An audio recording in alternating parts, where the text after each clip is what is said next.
কাঁচা বেলায় টক সে ভীষণ, সবাই মিলে খায়। পাকতে পাকতে হলুদ হয়ে মিষ্টি রসে যায়। গাছের ডালে দুলে দুলে করে কত নাম, ঝড়ের দিনে টুপ করে পড়ে গড়ায় অবিরাম। গরম এলেই রাজা সেজে আসে সবার ঘর।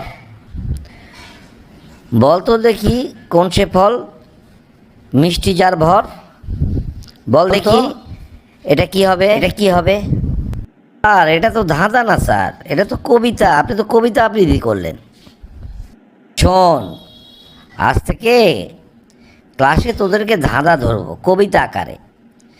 তাতে তোদের দুইটা লাভ হবে, কবিতাটাও শেখা হলো, ধাঁধার উত্তর দেওয়া হলো। এখন তুই চিন্তা ভাবনা করে বল এটা কি হবে। তো দেখছি কঠিন প্রশ্ন। কাঁচা বেলায় টক সে ভীষণ, সবাই মিলে খায়। পাকতে পাকতে হলুদ হয়ে মিষ্টি রসে যায়। গাছের ডালে দুলে দুলে করে কত নাম, ঝড়ের দিনে টুপ করে পড়ে গড়ায় অবিরাম। গরম এলেই রাজা সেজে আসে সবার ঘর। বল তো দেখি কোন সে ফল, মিষ্টি যার ভর।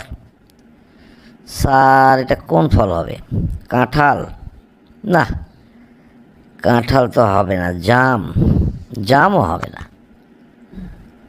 তাহলে কি? ও এখন তো আমের সিজন চলছে। স্যার তো ধরেছে এটা আম। স্যার এটা আম হবে স্যার। সুন্দর, দেখছি তোর বুদ্ধির বিকাশ ঘটেছে। তুই একেবারে সঠিক উত্তর দিয়ে দিয়েছিস। তবে আমার ধারণা এখন আমের সিজন তো, তুই ঝড়ে বক মেরেছিস। তাহলে এই প্রশ্নটার উত্তর দে তো। কাটতে কাটতে বাড়তে থাকে, কমে না তার ঢেউ। গ্রামের মানুষ পাশে বসে দেখে নীলের ঢেউ। মাটি কেটে গভীর করলে জল আসে যে ভরে। মাছেরা এসে নাচানাচি করে, তারাই তরে। গরম দিনে শীতল জলে জুড়ায় সবার বুক। বলো তো ভাই কোন জিনিস কাটলেই বাড়ে সুখ? বল দেখি এটা কি হবে? আগেরটা যে ঝড়ে বক মেরেছি স্যার বুঝতে পেরেছেন, এটা তো আরও কঠিন। স্যার একটু ক্লু দেওয়া যাবে স্যার? যাবে না কেন, অবশ্যই যাবে। বল কী ধরনের ক্লু তুই চাচ্ছিস? স্যার বলছি এটা কি সবখানেই পাওয়া যায়? আর এটা কি আমাদের জন্য খুব উপকারী? হ্যাঁ, এটা সবখানেই দেখা যায়, আমাদের জন্য উপকারী। আমাদের বাড়ির ডানে বাঁয়ে সামনে পিছে সব দিকেই আছে। এটা না হলে আমাদের চলবেই না। এখন ভেবেচিন্তে উত্তর দে।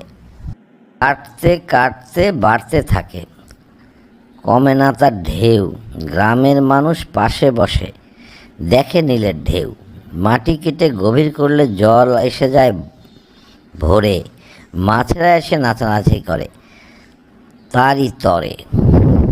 গরম দিনে শীতল জলে জুড়ায় সবার বুক। বলো তো ভাই কোন জিনিস কাটলে এবারে সুখ? এটা এটা কি হবে? এটা আমাদের বাড়ির আশেপাশে থাকে তো। পুকুরেই তো মাছ আসে, এখানেই তো মাছেরা নাচানাচি করে। অথচ আমি চিন্তা করছি স্যার এটা হবে পুকুর। স্যার উত্তরটা একেবারেই সঠিক।